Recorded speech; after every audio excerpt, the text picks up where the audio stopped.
सभी का हमारे YouTube चैनल में एक बार फिर से बहुत बहुत स्वागत है। आज शुरुआत ही कहते हैं लॉरस लैब के बारे में, जिसमें आपने देखा होगा कि शेयर जो है वो लगातार गिरता हुआ नजर आया और लगभग 6% की गिरावट इस शेयर के साथ देखने को आपको मिली थी। यहाँ कुछ शेयर के साथ अनहैप्पीनेस होता हुआ नहीं दिखाई दिया, ना ही किसी तरह से आज शेयर के साथ कुछ गलती देखने को मिली, लेकिन अचानक से यह गिरावट बहुत ही ज़्यादा देखने को मिली। इस शेयर के साथ देखें तो लगभग 452 रुपये के ऊपर ट्रेड करता हुआ नज़र आया, लेकिन यहाँ देख रहे हैं 451 का जो स्ट्रॉन्ग सपोर्ट है इस शेयर को बार बार मिलता हुआ नज़र आया था। लेकिन यदि हम एक चीज़ और इस शेयर के ऊपर नोटिस डालें तो 2 बार 3 बार नहीं बल्कि हर बार यदि आप देखते होंगे तो इस शेयर के साथ हमें बहुत कुछ एक 6 महीने में एक जरूर देखने को मिला होगा कि 21% की गिरावट इस शेयर के साथ हमेशा की तरह इस बार भी देखने को मिली है और 2 बार लगातार एक 6 महीने में ऐसे एक ही पोजीशन पर जाता हुआ नज़र आया है।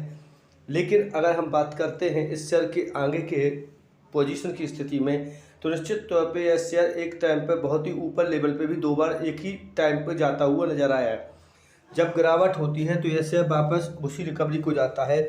और लगभग हम देखते हैं कि इतनी ही गिरावट होने के बाद बार बार इसमें तेज़ी देखने को मिलती है। लगभग 452 रुपये के ऊपर जाने के बाद यह लगभग आप देखते होंगे तो 6 महीने में या 1 साल में देखें तो 3 बार एक ही पोजीशन पे आता हुआ नज़र आया है और साथ में यदि आपने देखा होगा तो इसका लेवल 700 रुपये के ऊपर ट्रेड करता हुआ नज़र आया है। इसका मुख्य कारण एक चीज़ पर देखने को मिला है कि फाइनेंशियल सितंबर का जो रिजल्ट आया है उसके रूप में Q2 में ज़्यादा गिरावट देखने को मिली है।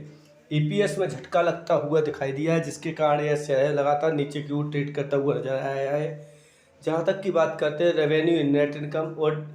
EPS के बारे में तो सब कुछ पॉजिटिव है, लेकिन नेट प्रॉफिट मार्जिन जो है वो काफ़ी नीचे गिरावट के साथ देखने को मिली है। ये फैक्ट बन गया है जिसके साथ यह शेयर गिरता हुआ नज़र आया है। वहाँ बात करते हैं इक्विटास स्मॉल बैंक फाइनेंस के बारे में, जिसमें आपने देखा होगा कि इक्विटास बैंक जो है वो भी आज की पोजीशन में थोड़ा बहुत ट्रेड ऊपर की ओर करता हुआ नज़र आया। लेकिन इन सब के बावजूद भी यदि आपने देखा होगा कि लंबा गैप बनता हुआ जहाँ चढ़ते हुए दिखाई देता है वही एक लंबा गैप नीचे की तरफ गिरता हुआ भी आपको देखने को मिलता है। यहाँ जो पोजीशन आपको देखने को मिलेगी अचानक सेम टू सेम दिखाई देगी, जहाँ की बात करते हैं केवल 0.1% यहाँ ट्रेडिंग ऊपर की ओर देखने को मिला था। यहाँ बात करते हैं एक गैप बना है जो इस शेयर को काफ़ी कुछ नीचे ले जाने का कार्य कर रहा है। लेकिन अगर हम देखेंगे तो इस तरह के कर्व लगातार मुझे लगता है अभी बड़ा कर्व बनाया गया था, इसके साथ ही एक देखा होगा आपने छोटा कर्व भी बनता हुआ नजर आया है। तब भी एक रैलिंग आपको देखने को मिली होगी, लेकिन आज भी रैली आपको देखने को मिल सकती है। इस रैली पर भी यदि आप ध्यान देंगे तो एक भी जरूर दिखाई देगी, उठापटक इस शेयर के साथ देखने को मिला है। लेकिन एक बात, IPO जब से आया है इस शेयर के साथ इतनी ज़्यादा गिरावट देखने को नहीं मिली थी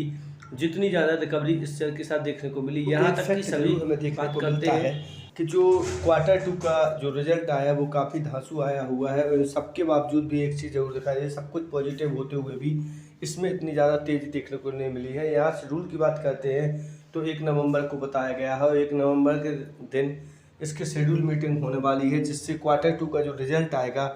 वो आपको चौंका सकता है या प्रॉफिट की वजह से या ऊपर की ओर ट्रेड करता हुआ आपको नज़र आ सकता है। हम डीडे प्लास्टिक के बारे में देखते हैं तो एक चीज़ जरूर देखते हैं 75 रुपये 55 पैसे के ऊपर ट्रेड करता हुआ नज़र आता है। लेकिन एक बात जो पॉइंट नोटिस करने की बात है कि जो व्यूअर्स हैं उनके द्वारा एक रिकमेंड किया गया था कि इस शेयर के बारे में एनालिसिस करो, इसलिए हमने फुल एनालिसिस किया और अनुमान लगाया कि यह शेयर जो है वो ओवर वैल्यूड में दिखाई दे रहा है। तो लॉन्ग टर्म के हिसाब से तो आप देख रहे होंगे अच्छे ही होते हैं सारे शेयर, इसलिए हम चाहे तो इन्वेस्टमेंट कर सकते हैं। बात जो उठती है वो एक चीज़ देखने को हमें बार बार दिखाई देती है कि प्रमोटर की जो होल्डिंग है ना तो परिवर्तित हो रही है, ना पब्लिक के पास जो शेयर उपस्थित है ना ही वो परिवर्तित होते हुए नजर आ रहे हैं। इन सब की एक बात जरूर देखने को मिलता है पॉइंट कि यदि ऐसी पोजीशन किसी शेयर के साथ हमें दिखाई देती है तो निश्चित तौर पे वह शेयर काफ़ी ऊपर जाने की उसकी पोजीशन बहुत ही कम दिखाई देती है, जब तक कि उसमें बाइंग और प्रेशर ना मिले, या तो बाइंग प्रेशर ना हो या सेलिंग प्रेशर ना हो, शेयर के ऊपर मूव करने के चांसेस बहुत ही कम दिखाई देते हैं। यहाँ एक बात और हमें देखने को मिलती है कि लगातार जो शेयर है वो 2 महीने की बात करते हैं या 5 महीने की बात करते हैं तो आप देख रहे होंगे कुछ ज़्यादा देखने को नहीं मिला। लेकिन ईयरली बेसिस की बात में यदि हम बात करते हैं तो हम देख रहे होंगे कि काफ़ी कुछ रिजल्ट अच्छा दिखाई दिया है। यहाँ लॉन्ग टर्म के हिसाब से यदि देखें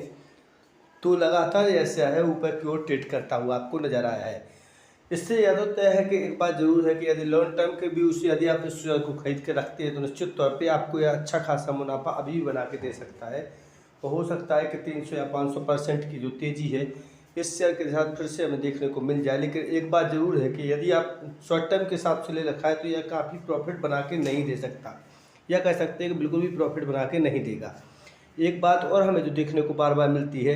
कि जो चेंजेस हैं वो काफ़ी कुछ नहीं मिलते हैं इसके साथ में, जबकि अन्य बैंक के सेक्टर की बात में करें या हम अन्य FMGC सेक्टर के बारे में बात करें, IT सेक्टर देखें तो चेंजेस ज़रूर दिखाई देता है, लेकिन यहाँ कुछ भी दिखाई नहीं दे रहा है। एक बात और हमें जो देखने को मिलती है, हम यदि एनालिसिस करते हैं इसको क्वार्टरली रिजल्ट को, तो 22 और 23 की यदि बात करते हैं तो दोनों ही क्वार्टरली रिजल्टों को एक बार ज़रूर देखते हैं तो इसकी सेलिंग तो लगातार बढ़ती हुई नज़र आई है। लेकिन एक बात जो ज़रूर है कि जो फेस वैल्यू है वो भी लगातार चेंज होती हुई आपको नज़र आई है। यहाँ पे आपको जो नोटिस करने की ज़रूरत है इस शेयर के साथ, तो हमेशा कह सकते हैं कि जब ऐसे ही पे देखने को मिलते हैं सारे प्रकार के न्यूज़ें तो आपको निश्चित तौर पे ऐसे शेयरों से थोड़ा दूरी रखना चाहिए या लॉन्ग टर्म के हिसाब से खरीदना चाहिए। करते हैं हम हिंदुस्तान यूनिलीवर लिमिटेड के बारे में, तो निश्चित तौर पे दिखाई दे रहे 2500 के ऊपर पुनः यह ट्रेड करता हुआ नज़र आया। यहाँ जहाँ बात करते हैं यह शेयर लगभग 2700 रुपये के ऊपर ट्रेड करता हुआ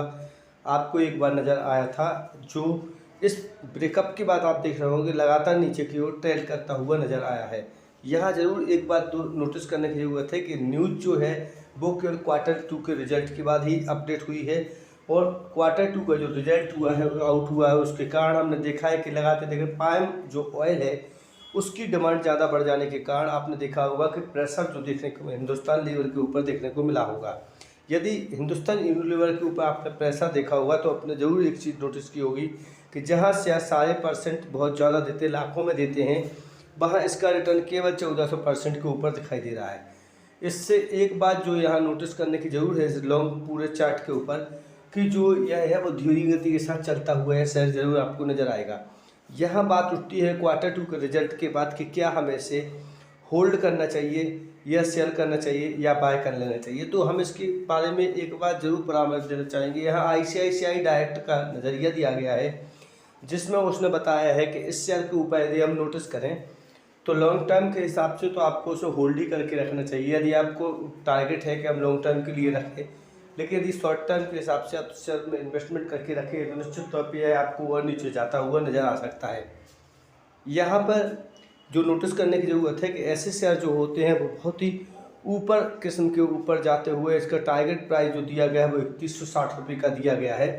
और यहाँ जो ICICI डायरेक्ट की बात है तो 3100 रुपये कोई ज़्यादा नहीं होता, लेकिन निश्चित तौर पे लगता है कि यह 4 या 5 महीने के अंदर टारगेट पूरा होता हुआ आपको नज़र आ सकता है।